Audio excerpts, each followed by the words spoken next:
भारताकडून पाकिस्तानसोबत व्यापार बंदीचा निर्णय, आयात आणि निर्यात पूर्णपणे थांबवली। पाकिस्तानची डाक सेवा आणि इंटरनेट वेबसाईट भारताकडून बंद, तर पाकिस्तानी झेंडा असणाऱ्या जहाजांनाही भारतीय बंदरावर नो एंट्री।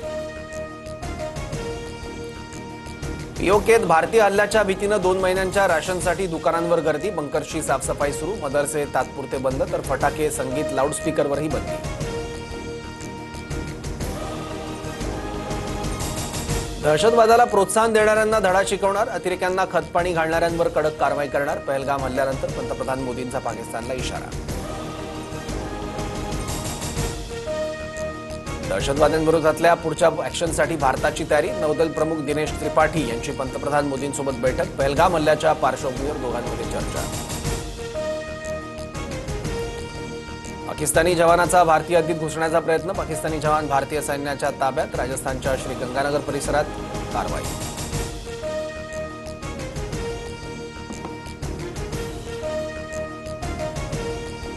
कोकणात जाणाऱ्या गाडीमध्ये प्रचंड गर्दी, नागरिकांचे प्रचंड हाल, प्रवाशांचा उभा राहून प्रवास। उन्हाळी सुट्ट्यांमुळे चाकरमान्यांची गावाकडे धाव।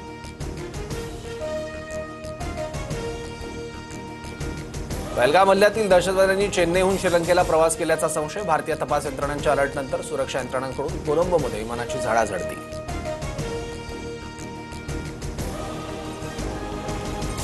पुरंदर विमानतळ प्रश्नावरून शेतकरी आक्रमक, जमिनीच्या ड्रोन सर्व्हेला विरोध करत शेतकरी रस्त्यावर, जमावाला पांगवण्यासाठी पोलिसांचा लाठीचार्ज, धक्काबुक्कीत वृद्ध महिलेचा जीव गेल्याचा शेतकऱ्यांचा आरोप।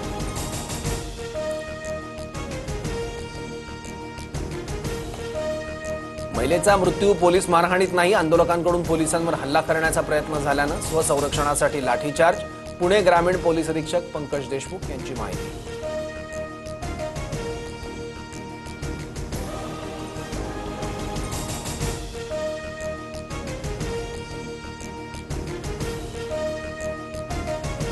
करुणा मुंडेंची पुन्हा एकदा कोर्टात धाव, ऑक्टोबर 2022 पासून 60 लाख रुपयांच्या थकबाकीची केली मागणी, वांद्रे कोर्टात अर्ज, धनंजय मुंडेंच्या वकिलांना उत्तर सादर करण्याचे निर्देश।